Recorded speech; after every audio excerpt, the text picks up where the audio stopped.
Bonsoir tout le monde. Voilà, comme promis pour le live avec Maître Darman.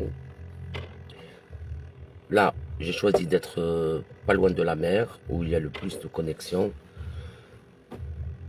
Donc je ne sais pas. Je ne sais pas. Donc il y a Maître Darman que je vais demander d'intervenir concernant la nationalité, concernant aussi toutes les demandes, que ce soit au niveau de l'action déclaratoire, les nationalités par filiation. Attention, je ne fais pas, voilà, Maître Darman. Alors, je vais essayer de... Alors, je ne sais pas, moi aussi.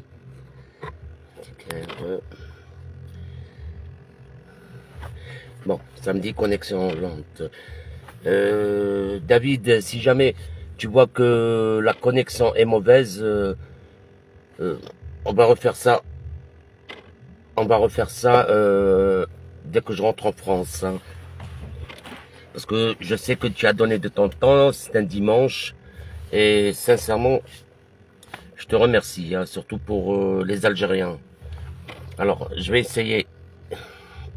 Je ne sais pas. Est-ce que tu peux, s'il te plaît, David, est-ce que tu peux demander est-ce que tu peux...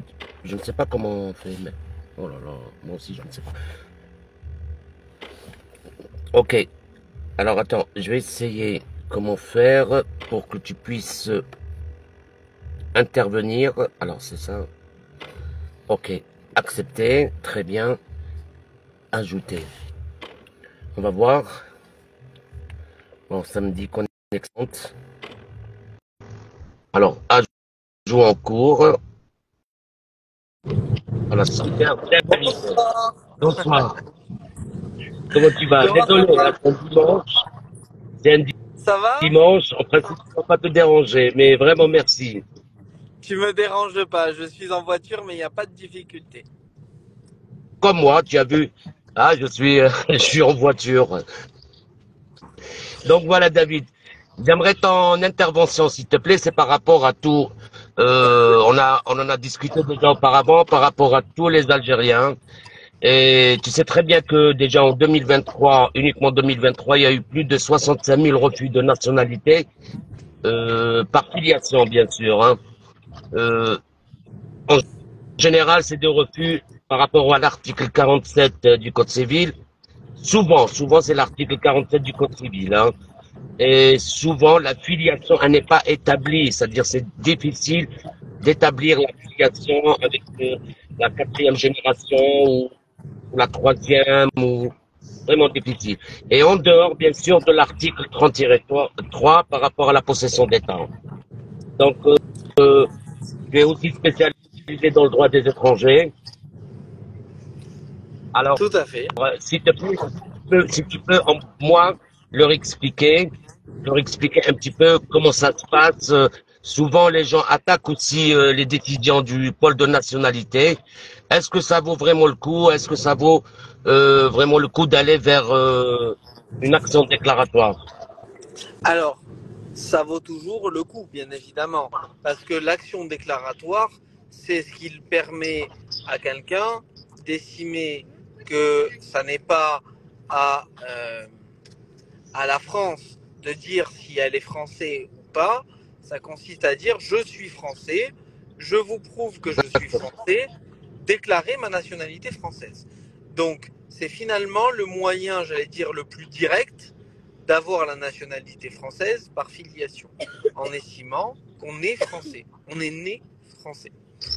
Pour cela, Oui, très effectivement, il y bien. a diverses possibilités parce que il y a plusieurs façons, plusieurs manières d'acquérir la nationalité française et parfois la France a quelques euh, euh, vieux démons avec la nationalité française et notamment avec la situation très particulière des Algériens. Beaucoup se plaignent de souffrir de cette situation, de discrimination, etc., etc., parce que on essaye de leur appliquer des critères qu'on ne devrait pas leur appliquer.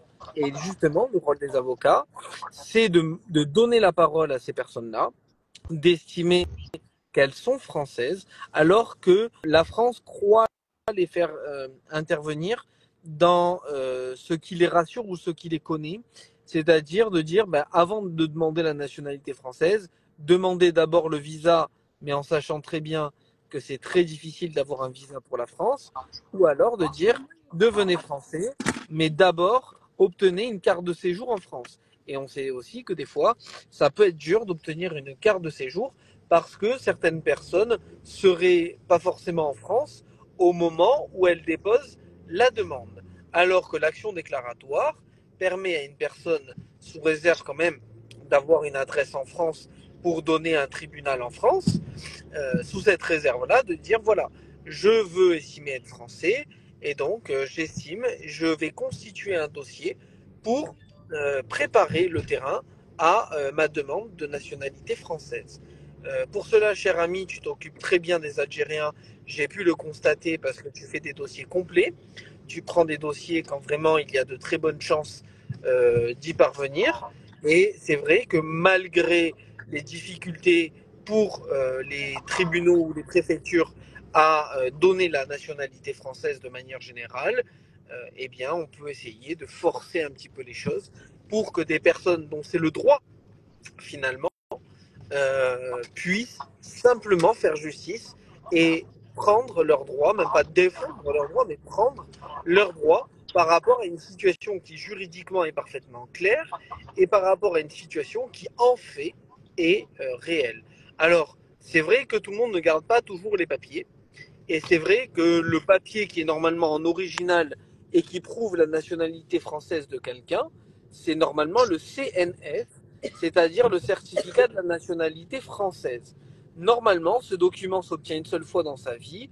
Ça n'est pas juste une carte d'identité, c'est plus que ça, et c'est un document en original, mais en général, il s'obtient au tribunal.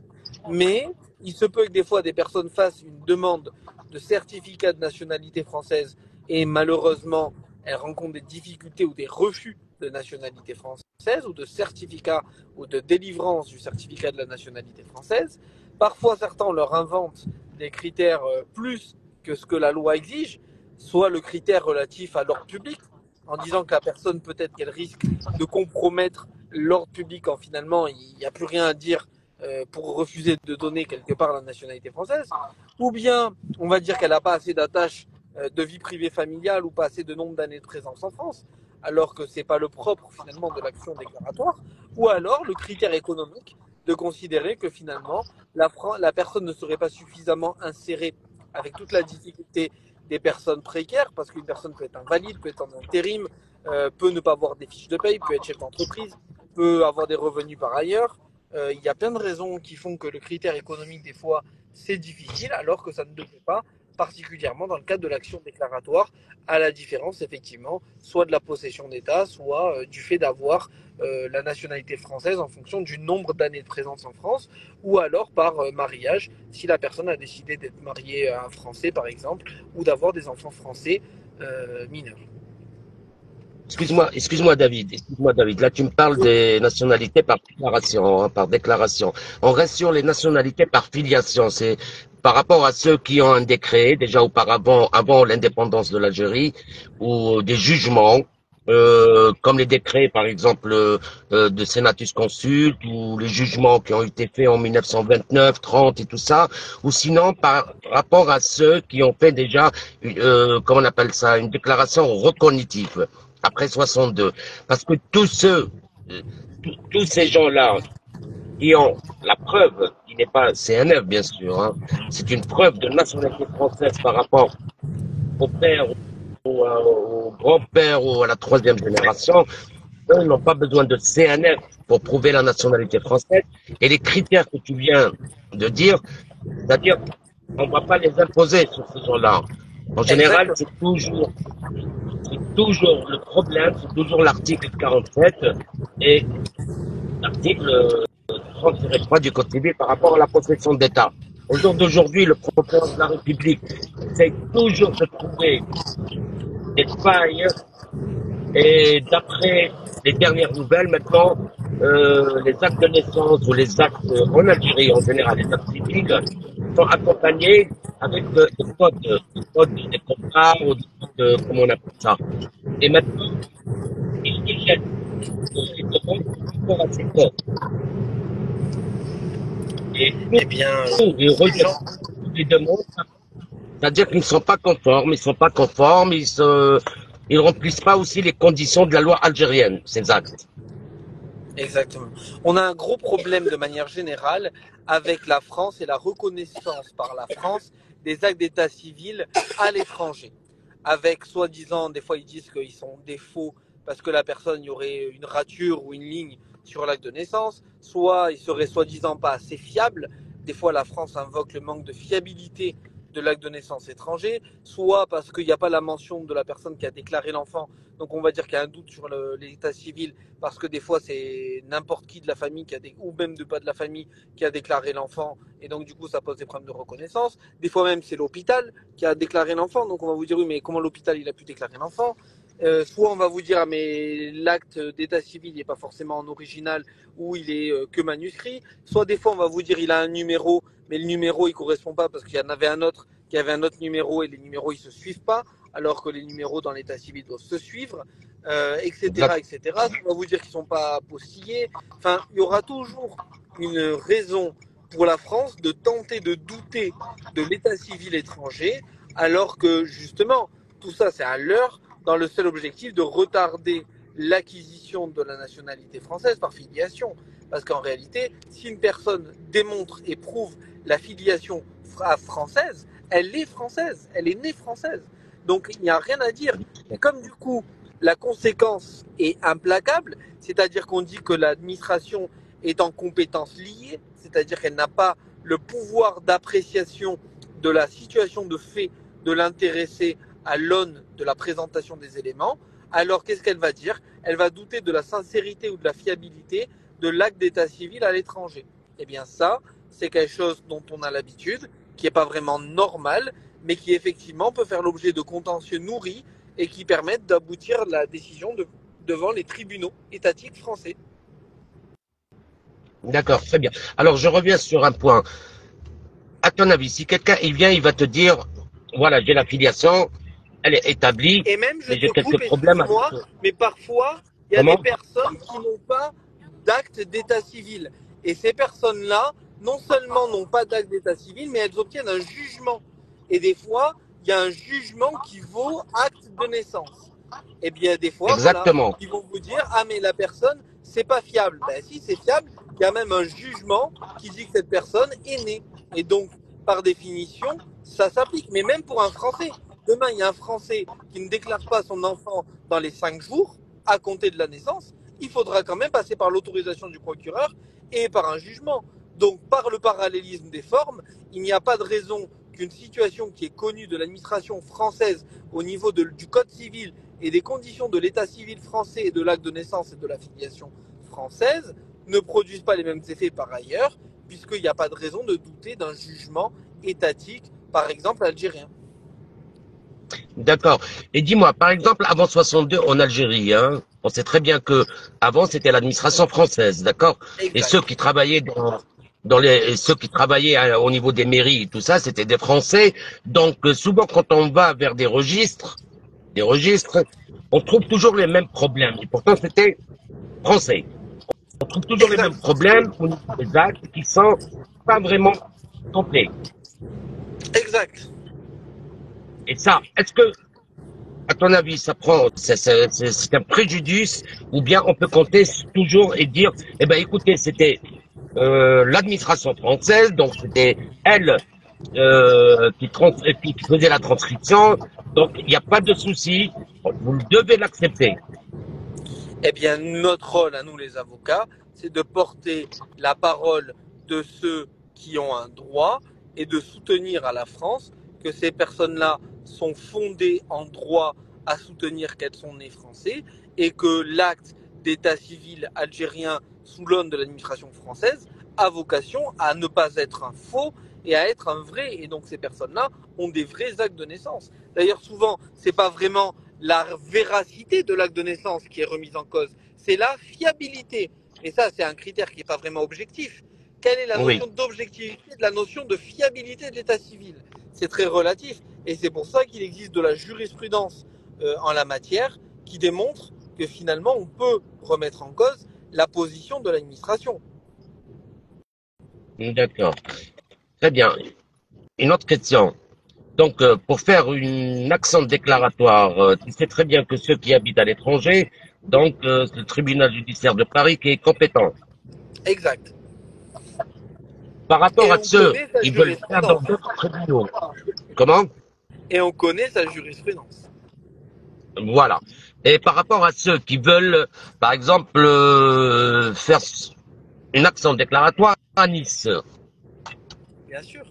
Il y a beaucoup de communautés, notamment pour le cas des Algériens, à Nice ou à Marseille ou dans les villes du Sud.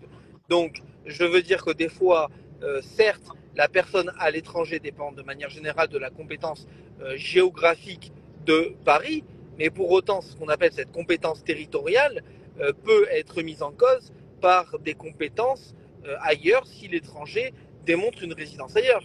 Donc, il ne faut pas croire que la jurisprudence se limite au seul tribunal de Paris. Nous, on a des actions qu'on peut mener dans les tribunaux, essentiellement à Marseille et à Nice, qui peuvent devenir, pour le coup, davantage satisfactoires dans le cadre d'une matière très difficile. Hein.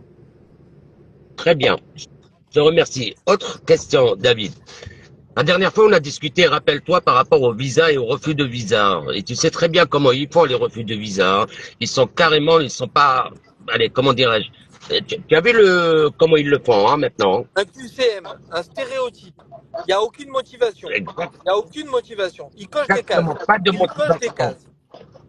Exactement. Alors, tu peux nous donner un petit peu une explication et vu déjà ce que tu as eu auparavant par rapport à tous les refus de visa, s'il te plaît.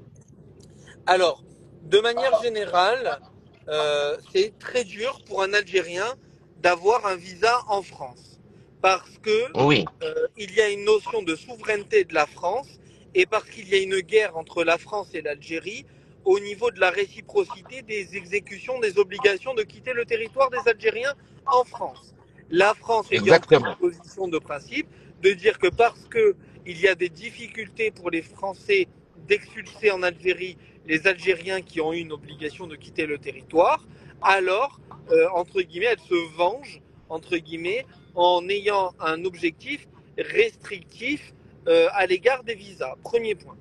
Deuxième point, qui relève de la dégradation des relations diplomatiques, nul n'est censé ignorer qu'en ce moment, la France est plutôt rapprochée, par exemple, du Maroc, et que les Oui, relations diplomatiques bilatérales entre la France et l'Algérie ne sont pas au beau fixe, de même que l'Algérie a commencé à développer des relations bilatérales diplomatiques avec d'autres pays, la Chine, la Russie, qui n'étaient pas de base dans les intérêts économiques français. Donc, il y a des relations qui peuvent s'expliquer par les règles de diplomatie. Premier point. La deuxième explication de ces difficultés de visa, elle a trait à la privatisation, qui est un véritable scandale du régime des visas. C'est-à-dire qu'en réalité, on dit la France délivre les visas, donc France Visa par le biais du site internet et par le biais des consulats généraux de France, que ce soit à Alger, à Annaba, que ce soit à Constantine, etc., etc. On a pu observer des pratiques qui sont assez scandaleuses. C'est-à-dire qu'on s'est aperçu que le système par VLS Contact n'était pas satisfactoire, disons les choses telles que je les pense, à savoir que on s'est retrouvé avec des rendez-vous qui étaient vendus. Donc, c'est très oui, difficile des fois d'avoir un rendez-vous, ne serait-ce que pour avoir un visa en pratique. Et même, c'est un scandale parce que les gens attendent désespérément des heures dans des conditions indignes. Tout le monde ne s'en émeut pas. Ça prend 2 minutes quand on est à l'intérieur. On ne sait pas combien de temps on va attendre. On ne sait pas quand est-ce que la session est ouverte ou fermée, parce que l'administration française ne dit rien et c'est quasiment des ouvertures éphémères des bureaux, ça rentre, ça ferme, et les gens attendent des heures à l'extérieur. Et parce que finalement, cette privatisation, des fois, ça bug. Et en plus, il faut payer. Donc des fois, c'est très compliqué pour la personne. Exactement, c'est très compliqué d'avoir ce rendez-vous en ligne parce que parfois, il n'y a tout simplement pas de rendez-vous. Donc, La France propose des rendez-vous, des fois il n'y a même pas le créneau. Donc il peut y avoir des raisons diplomatiques, il peut y avoir des raisons techniques, et alors que dire des raisons juridiques? Parce que les raisons juridiques, c'est un véritable aussi scandale. La Une motivation d'un refus motivation. de visa, c'est cocher des cases. Les cases sont toutes les plus farfelues les unes que les autres. À la Exactement. fois pour le visa D que pour le visa C. Parce qu'en réalité, il y a une dichotomie dans les visas. Et même ce qui est schizophrène, c'est que parfois un Algérien arrivera plus facilement à avoir un visa Schengen pour l'Espagne ou pour je ne sais quel pays d'Italie que des fois pour la France. Et donc des fois, on se Oui. retrouve avec des visas Schengen d'autres pays, d'autres demandes que la demande vers la France. Souvent, on va donner des visas de tourisme de courte durée, des visas de type C, Schengen, qui sont des visas théoriquement pour une durée maximale de 90 jours, 3 mois, et qui en réalité sont des visas souvent de durée moindre que 3 mois. Il y a des difficultés pour avoir ces visas-là. Donc effectivement, je vois les gens qui disent c'est vrai, il n'y a pas de motif, c'est un calvaire.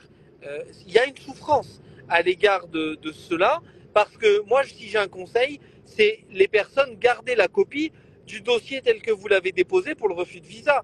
Parce que la demande de visa, c'est un CERFA. C'est un CERFA, on coche 3 cases, à la fin, ils impriment un CERFA, on le dépose en ligne et on attend désespérément un rendez-vous et une réponse. Et la réponse, ça tient en une page. Un refus de visa, ça n'existe pas en 2 pages. C'est une page avec des cases cochées. Et les cases cochées, c'est n'importe quoi. Soit on dit Ce qu'il y n'est a un pas de risque migratoire, insuffisance de revenus, absence de fiabilité des informations. Mais quelle est la fiabilité? J'en sais rien. Absence d'attache de vie privée familiale, risque de ne pas revenir dans le pays. Euh, il y a des raisons qui, des fois, interpellent. Et d'ailleurs, c'est la raison pour laquelle on peut aller devant ce qu'on appelle la CRRV, qui est la Commission nationale des refus de visa de la révision des refus de visa, qui est une commission basée à Nantes. Et ce qui est un scandale aussi, c'est que cette commission ne répond jamais. Au pire, la seule chose qu'elle va faire, c'est qu'elle va accuser réception du recours. Mais si les Oui. personnes ne savent pas que derrière, il faut aller au tribunal administratif de Nantes pour contester la décision de la CRRV, eh bien la personne ne va pas aller au bout de sa logique parce qu'elle va se contenter d'un refus de visa. On lui dira jamais le pourquoi du comment et derrière la commission de refus de visa ne répondra jamais non plus. Donc c'est là où nous, le rôle des avocats, on obtient des réponses et des délais assez rapides par rapport à ça pour justement aider les personnes à attaquer la France, donc c'est-à-dire le ministère de l'Intérieur contre la décision de refus de visa et de faire condamner la ministre de l'Intérieur. Et des fois même, j'ai eu de la résistance du ministre de l'Intérieur qui parfois même a fait appel, a été condamné mais n'a pas donné le visa. Derrière, il faut faire une demande d'injonction au tribunal administratif d'enjoindre à la France, c'est-à-dire d'obliger la France à délivrer le visa au ministre de l'Intérieur. Donc des fois, on est dans des situations assez cocasses où des personnes souffrent. D'accord. Ok. Une autre question, David. Par rapport à tous ces Algériens, il y en a beaucoup, bien sûr, qui veulent s'installer en France, mais tout en créant des entreprises. D'accord? Oui, Puisque les accords de 1968 leur permet de créer une entreprise, même avec en le n'étant pas visa. sur place. Exact. Non, sans visa. Oui, oui, Non, non, absolument. sans D'accord. visa, David. Je suis d'accord. Dans ce Voilà. cas-là, oui, ok. Donc, souvent, ils cherchent à avoir un visa d'installation. Exact. Un visa d'installation, donc il leur faut bien sûr, pour demander un visa d'installation en tant que commerçant, bien sûr, il leur faut pas mal de preuves de la fiabilité de l'entreprise. Exact. Euh, donc souvent, la fiabilité, c'est souvent le bilan, quoi. Hein. Exact. Voilà. Ou l'argent. Tu Parce en que si penses? la personne, ce qui est aussi un scandale, a au moins 40 000 euros à mettre dans son projet d'investissement en France, elle peut même demander ce qu'on appelle le passeport talent. Le passeport talent qui n'est pas un passeport mais qui est un visa pluriannuel en vue de justement obtenir une carte qui peut aller jusqu'à 4 ans dans le but de réaliser le business plan proposé à la Oui. France sous réserve de ce qu'on appelle la viabilité économique. Et dans ce cas-là, le critère, c'est est-ce que le projet est viable économiquement? Très bien. Bon, on a parlé un petit peu des Algériens. Maintenant, pour ceux qui sont en France en situation irrégulière, David. Alors là, le but, c'est effectivement de les régulariser. Donc, Oui, on a eu longtemps des Arlésiennes. L'Arlésienne, c'était la circulaire Valls. L'idée qu'on pouvait régulariser les gens sur la base des directives données à l'administration. En réalité, on s'est aperçu que ça n'était que des indications données à l'administration, des notes de service, mais la valeur de la circulaire en droit était plutôt faible. Après, ils ont codifié la circulaire Valls dans le CESEDA. Le CESEDA, c'est le code d'entrée et du séjour oui, et des demandeurs d'asile, donc le code des étrangers en France. Au départ, l'article 313-1 du CESEDA est ensuite devenu 415-1 et suivant du CESEDA. On a notamment cette question-là de la régularisation qui revient à peu près tout le temps, et on a eu une promesse du gouvernement, ou en tout cas du président Macron, qui a été de régulariser, notamment à l'époque de Darmanin, ce qu'on appelait les travailleurs finalement, c'est-à-dire ceux qui, même s'ils conscient. n'ont pas eu, exactement, même s'ils n'ont pas eu de carte de séjour, même s'ils sont rentrés irrégulièrement ou avec un visa de tourisme, dès l'instant qu'ils avaient 8 fiches de paye, eh bien, on avait des espoirs de les régulariser. Aujourd'hui, on a encore des projets de réforme dans ce sens-là. Je pense qu'aujourd'hui, il faut rationaliser au maximum ses chances. Déjà, quand on a plus de 10 ans de présence en France, on a le droit, mais c'est souvent pas respecté par le préfet, d'avoir le droit à la commission du séjour. Donc la commission du Exact. séjour, c'est une commission qui a un droit et qui permet de poser des questions pour démontrer l'intégration suffisante en France. Et ensuite, l'intégration peut se faire de 3 moyens. Soit s'il y a des motifs exceptionnels qui fondent la personne à rester en France, par exemple des motifs humanitaires, soit s'il y a des motifs de vie privée familiale, parce que la personne n'a plus d'attache dans son pays d'origine, ou elle a sa famille qui est en France, ou elle a un enfant qui est scolarisé en France, ou elle a un enfant qui est français, etc., etc. Donc il peut y avoir des notions de attache familiale ou de vie privée familiale au sens de l'article 8 de la Convention européenne de sauvegarde des droits de l'homme. Et enfin, il y a la notion d'intégration économique, idéalement pour une personne qui déclare les impôts en France. Alors avant, on pouvait même déclarer facilement, y compris de manière rétroactive, les impôts en France. Aujourd'hui, ils ont durci les circonstances dans lesquelles une personne peut déclarer ses revenus en France. Mais bon, idéalement, il faut que la personne déclare ses revenus en France pour donner le maximum de chance à son projet.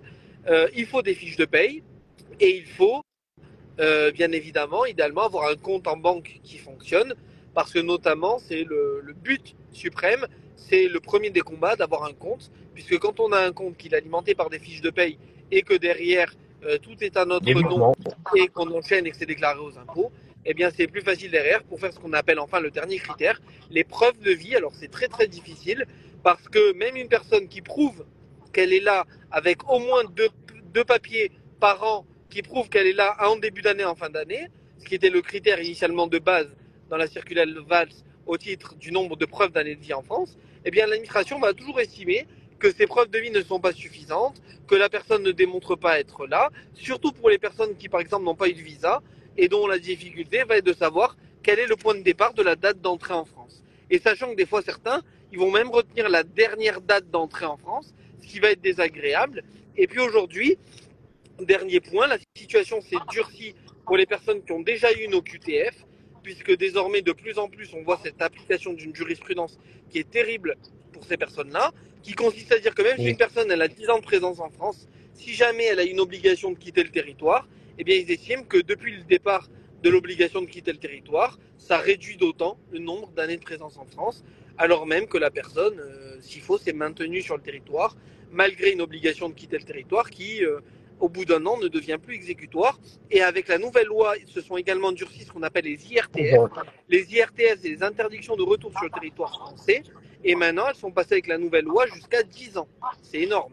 C'est-à-dire qu'une personne peut être interdite 10 ans de territoire français. Alors, attends, excuse-moi. L'OQTF, c'est 3 ans Exactement. et l'IRTF, c'est 10 ans. Exactement. Voilà, parce que Ça peut les gens aller n'arrivent jusqu'à pas à 10 ans. comprendre. Ça peut aller Oui, jusqu'à 10 ans. entre Après, ça peut 3, être même moins. oui, Voilà, 3 jusqu'à 10 ans. exactement. Oui. Donc, à ton avis, est-ce que les gens, parce que au mois de janvier, il y aura, je pense, et ils vont discuter la loi de Oui. nouveau. Est-ce que ils peuvent déposer les dossiers maintenant ou ils doivent attendre de préférence pour voir exactement qu'est-ce qu'il va y avoir après le mois de janvier 2025? J'ai envie de dire, on ne sait jamais de quoi demain est fait. Plus Oui, j'entends les débats politiques autour de l'immigration, moins j'ai tendance à penser que ça va dans le bon sens. C'est-à-dire que normalement, l'immigration devrait être présentée comme une richesse. Parce qu'aujourd'hui, la réalité, elle est celle-là. Si demain on interdit les immigrés en France, qui va travailler? Qui va servir dans les restaurants? Qui va faire les chantiers dans oui, le bâtiment? Personne. Il y a des tas de métiers qui sont ce qu'on appelle en tension. Et d'ailleurs, longtemps, on a mis en avant ce qu'on appelait les arrêtés de métiers en tension, qui définissaient des métiers que les Français ne font pas. Donc il y a un vrai intérêt pour les immigrés de se battre à défendre leurs droits, parce que du moment où ils cotisent en France, du moment où ils sont en France, du moment où leur situation elle est celle-ci, eh bien, il faut se battre pour avoir une carte de séjour. Parce qu'il n'y a pas de raison de ne pas se battre. Alors peut-être ça ne viendra pas du premier coup, mais peut-être ça viendra au tribunal administratif. En tout cas, il faut garder espoir parce qu'il n'y a pas de raison d'être dans un pays et d'être un sous-citoyen qui ne devrait pas avoir de droit parce qu'un gouvernement l'a dit. Non, c'est du droit. Il faut essayer d'avoir le maximum de critères. Et puis, je rappelle aussi que des fois, le simple fait pour l'avocat de déposer un dossier permet à la personne, si elle est contrôlée par la police, d'être en règle. Parce que même si elle n'a pas la carte de séjour, mais qu'elle justifie qu'elle a déposé un dossier de demande de régularisation, eh bien ça l'autorise à avoir un contrôle de police. Sinon, j'ai vu combien de personnes oui. qui, au premier contrôle de police, ont une obligation de quitter le territoire sans délai. Alors que les gens, ça fait 10 ans qu'ils sont là, mais ça fait 10 ans qu'ils n'ont jamais pensé que c'était le bon moment, et ça fait 10 ans qu'ils n'ont jamais demandé la carte de séjour. Exactement, c'est Et vrai. même J'en ai pire, eu des cas. il y a des gens qui ont fini au centre de rétention. Le centre de rétention, ce qu'on appelle l'hôtel de police des étrangers, c'est une Oui. catastrophe. Et maintenant, la loi va se durcir sur les conditions de la rétention. Et parle-moi aussi du délit, du délit. Maintenant, on va partir. Euh, je pense que c'est le président Hollande qui l'a pas supprimé, mais qui l'a mis à côté, on va dire. Hein. C'est-à-dire, il n'est plus appliqué pour ceux qui sont en situation irrégulière et ils se font attraper par la police, ce qui est considéré un délit. C'est une année de prison avec 3000 et quelques euros Exactement. euh, tu penses Exactement. vraiment C'est-à-dire, qu'ils vont pouvoir l'appliquer? je pense pas. Il faut savoir que si on se rappelle dans le temps, il y avait un délit de ce qu'on appelait ILE. ILE, ça voulait dire infraction à la législation sur les étrangers. C'est-à-dire qu'avant, le fait d'être en situation irrégulière en France était un délit. Aujourd'hui, ça n'est un délit qu'en cas d'interdiction judiciaire d'être en France. C'est-à-dire que si une personne a une interdiction judiciaire par un tribunal correctionnel parce qu'elle a fait un délit, bon ben là, c'est sûr, la personne elle est en train de vendre de la drogue, de voler ou je Hmm. ne sais quoi, ou de cambrioler, bon ben à Ou partir de de ce moment-là, ça paraît conduire sans permis, hein. exactement. À partir de ce moment-là, elle Voilà. peut avoir une interdiction judiciaire de la France. Et évidemment, ça, il faut les contester. Et nous, on les conteste. On peut même faire des requêtes pour demander à enlever l'interdiction judiciaire de la France. Maintenant, à part cette cas-là, le fait qu'on fasse une OQTF, c'est une OQTF administrative. Ça n'est pas une OQTF judiciaire. Donc, il ne faut pas oublier que, Non. effectivement, le seul risque, c'est en cas de ce qu'on appelle MICAS. La MICAS, c'est dans le cas du terrorisme. Ou alors, de ce qu'on appelle une assignation à résidence, c'est-à-dire dans le cadre d'une demande de départ vers le pays de retour. Mais sous réserve qu'une personne déjà soit légalement admissible ailleurs, ça suppose déjà de le prouver, et dans quel pays, le principe est le suivant, une personne en situation irrégulière en France n'est pas en délit. Mais ça, avant, c'était un délit. Exactement. Avant, c'était un délit. Et maintenant, mais Ils veulent ils que veulent le ça mettre redevienne un délit. exactement. Et tu penses qu'à partir de janvier, ça ne va pas se faire? Ça me paraît impossible. Il y a des villes entières où le nombre de personnes en situation illégale est tel que je vois mal la situation des prisons en France, c'est la surpopulation carcérale. Les prisons sont déjà Oui, occupées entre plus de 100% jusqu'à 200%. Donc, je vois oui, mal si en plus on mettait toutes les personnes en situation irrégulière en prison, il n'y aurait même pas assez de place dans les prisons pour les mettre. Donc, je ne crois pas que ça va aller vers là. Et en plus, ces personnes-là ont un casier vierge. Donc, mettre des personnes qui n'ont pas fait d'infraction en prison, déjà, ça poserait un problème de constitutionnalité. exactement, exactement. Donc comme ça, moi, pour pouvoir rassurer les gens qui sont en France, surtout les sans-papiers, et il y en a tellement, je peux pas imaginer. Hein, le nombre augmente de mois en mois. Hein, enfin, je dirais pas d'année en année. Hein, je dirais pas. Exact. Donc, est-ce que tu penses vraiment, moi personnellement, hein, ce que je leur dis, il faut vraiment attendre à partir du mois de janvier pour voir s'il y a une possibilité de déposer un dossier ou pas. Parce qu'au jour d'aujourd'hui, je sais que le ministre de l'Intérieur, il a donné bien. C'est-à-dire, il a donné des notes, il a donné même, c'est pas des circulaires, hein, mais aucune réponse aux demandes de régularisation ne doit être délivrée. Est-ce que c'est pour attendre le mois de janvier ou je ne sais pas, parce qu'il y a beaucoup qui n'ont pas reçu, même ceux qui ont déposé des dossiers dans les métiers en tension, hein, ils n'ont pas reçu de réponse de la préfecture. Alors en pratique, les préfectures ne répondent pas. Et quand elles répondent pas, Oui, le délai de réponse c'est 4 mois. c'est 4 Et mois. au-delà de ce délai de réponse de 4 mois, on peut toujours saisir le tribunal administratif. Donc on peut rationaliser ce risque par le fait que la préfecture ne répondant pas, on peut au bout de 4 mois saisir le tribunal administratif. À mon sens, le problème est le suivant, c'est que c'est très long. Et des fois, les gens ne comprennent pas que les décisions qu'on appelle implicites de refus de délivrance de titre de séjour, ces décisions-là, des fois, elles mettent 2 ans à être audiencées par le tribunal administratif. Donc des fois, la souffrance est que ça peut être très long au tribunal administratif. Voilà. Excuse-moi, David, j'ai une question de Madame Kaissa. Elle me dit par rapport au visa, elle me dit, on n'ose pas prendre un avocat de peur d'avoir un refus à vie. Alors la réponse est non. D'abord parce que l'avocat constitue le dossier, mais au stade du visa, la demande se fait en ligne, donc l'avocat est libre de ne pas apparaître. Ensuite, parce que l'avocat va motiver la demande de visa en fait et en droit, et en réalité la demande de visa obéissant à des règles juridiques, si la personne ne connaît pas les articles du CESEDA qui ont trait au visa, et à tout ce qui est aujourd'hui les passeports biométriques, les visas, les refus d'entrée en France, la police des étrangers, etc., etc. Aujourd'hui, il est vraiment précautionneux parce que d'abord, nous, les avocats, on a des accès que VLS n'a pas. Donc déjà, on a nos créneaux à nous quand des fois ça bug. Donc des fois, c'est très utile d'avoir un avocat parce que c'est mieux. Et d'autre part, ça accélère quand même un peu mieux la demande et ça améliore le traitement parce que quand ils voient qu'il y a un avocat, ils traitent un peu mieux les gens. Très bien, merci. Encore une question, si ça te dérange pas. Je sais pas si t'es Avec arrivé. plaisir, avec plaisir, avec Ok. plaisir. Alors là, elle me dit. Et pour une personne née en France en 1962, jusqu'à là, c'est-à-dire elle est restée jusqu'à l'âge de 31 ans et qui ne réside plus en France. C'est-à-dire elle est restée de 62 de sa naissance jusqu'à l'âge de 31 ans. Bon, des fois les questions elles sont mal posées, hein, elles sont mal formulées, donc on n'arrive pas à comprendre. Euh, Soit disons que cette personne est restée 31 ans en France et elle est rentrée en Algérie. Bon, une question difficile. Bon, Moi, j'ai la envie question de elle est très dire, mal chaque posée. cas individuel doit faire l'objet de réponses individuelles. J'ai des fois eu des gens qui avaient une carte de séjour en France.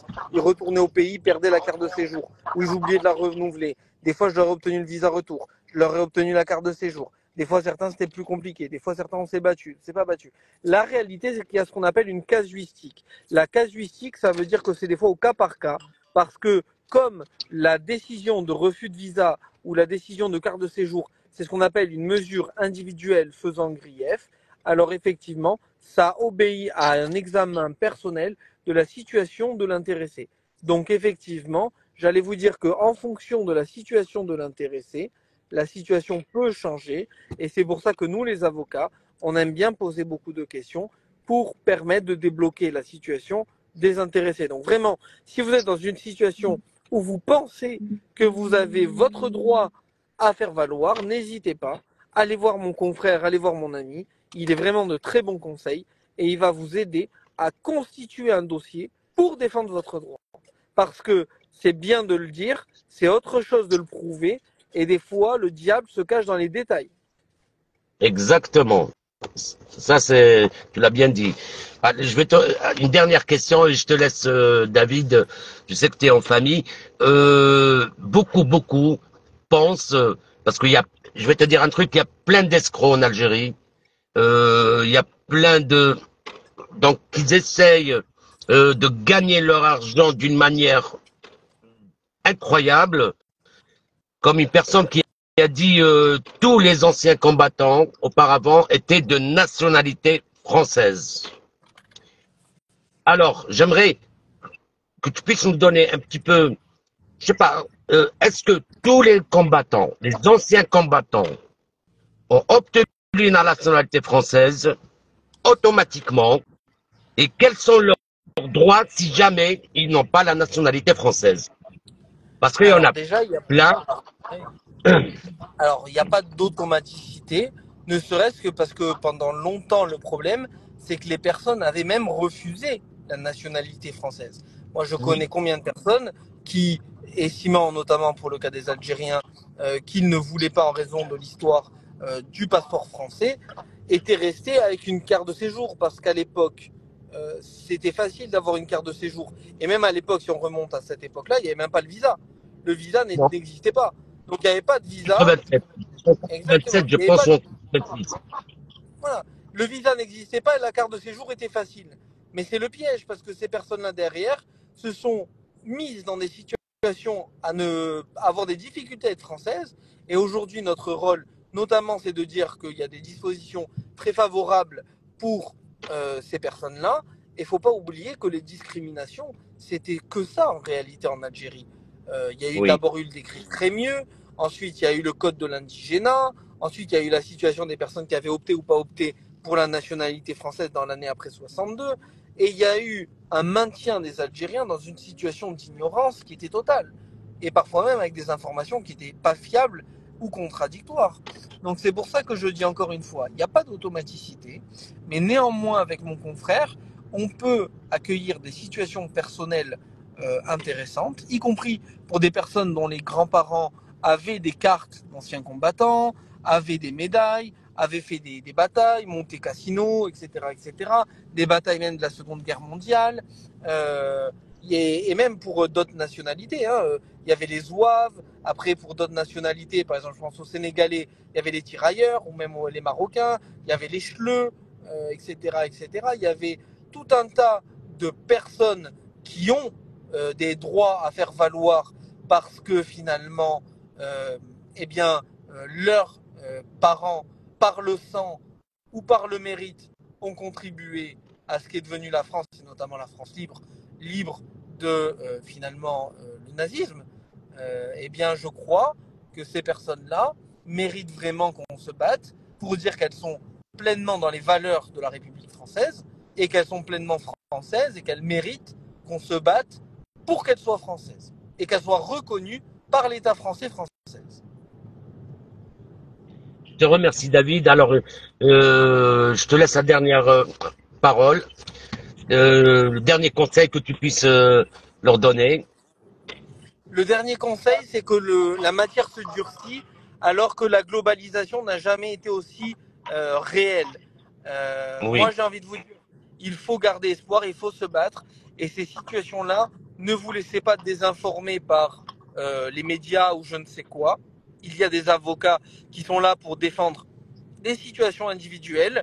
Et puis, qu'est-ce que vous avez à perdre? Le non est déjà acquis, alors vous ne pourrez qu'avoir un oui. exactement. Merci beaucoup, David. J'espère qu'à la prochaine fois, on va refaire encore d'autres, mais cette fois-ci, euh, je vais demander aux gens de poser directement leurs questions à l'avance pour qu'on puisse leur répondre, que tu puisses aussi leur répondre à l'aise. Et tout. Je sais que Avec grand tu conduis plaisir. en même temps. Avec Tu grand es comme moi. plaisir. Je te remercie beaucoup, David. Alors, tu mets ton email aussi et ton numéro de téléphone. Allez, alors attends, Et 2 secondes. Hop, ça. sinon, moi, je le mettrai après. Voilà, super. Mais bon, il faut utiliser 0033, hein, n'oubliez pas. Oui, Voilà. Malika, tout à fait.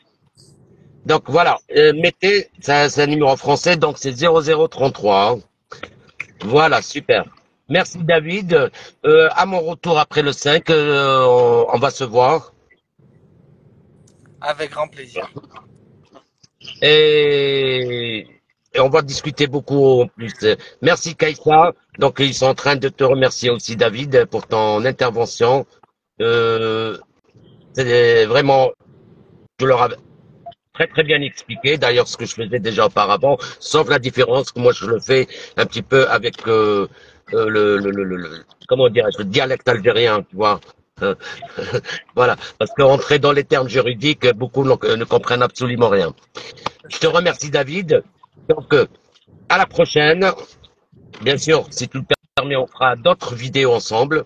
Bien sûr, Cette avec grand vidéo, elle va plaisir. être, alors, cette vidéo, elle va être dans 1 heure, elle va être sur YouTube, sur ma page YouTube.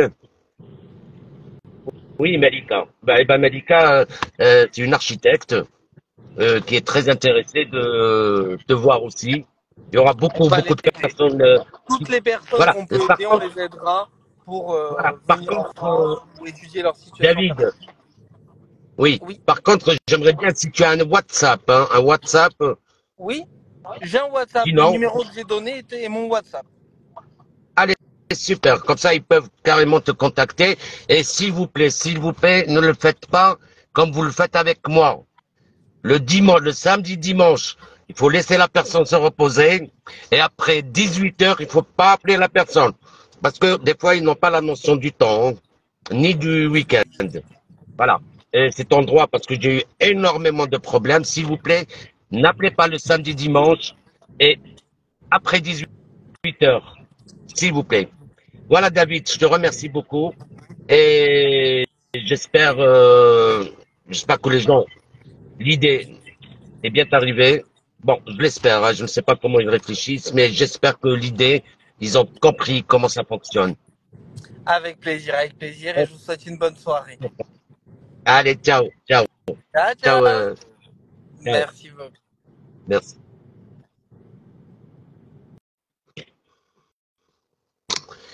Eh ben voilà, mes amis, je pense que vous avez compris, chose que j'avais dit déjà bien auparavant. Et ça fait quoi? Ça fait 3 ans qu'on travaille ensemble, moi et David, et je voulais vraiment, parce que il faut éviter tous ces charlatans, ces arnaqueurs qui vous font croire au beau. Bah, vous avez droit, vous avez droit, vous avez droit, alors que vous n'avez absolument droit. Passez toujours, c'est-à-dire demander avant d'engager, quel que soit l'action que vous allez faire, que ce soit au niveau, euh, voilà, tu as compris, Kaïsa, quelle que soit l'affaire, quelle que soit l'action que vous voulez faire, demandez toujours un avis professionnel. Ça, c'est très important. Et évitez les charlatans, évitez, et vous avez très bien compris que les motifs de refus des nationalités, sur quoi sont basés, sur quoi ils sont basés en général. Donc, un dossier qui est vraiment très mal fait ou un dossier qui n'est pas, comme on dit dans l'article 47, probant, les actes ne sont pas probants et tout ça, ne faites pas votre demande. Sauf en allant vers une action déclaratoire. Une action déclaratoire, vous pouvez toujours non seulement gagner du temps et gagner plus ou moins, elle est moins, parce que n'oubliez pas que c'est le juge civil, hein. C'est le juge civil, vous allez d'une manière à dire je suis français. C'est à vous de prouver que je ne suis pas français. Bon, bien sûr, quand vous ramenez tous les documents et tout ça, et vous allez vers le juge. Voilà mes amis, eh ben ça s'est pas coupé, je suis très content. C'est bien passé, dorénavant je vous ferai des lives ici, donc je suis sur Alger, je vous ferai des lives ici. Super. Voilà. Je vous remercie beaucoup et je vous dis à la prochaine, au prochain live. Inch'Allah. Bye.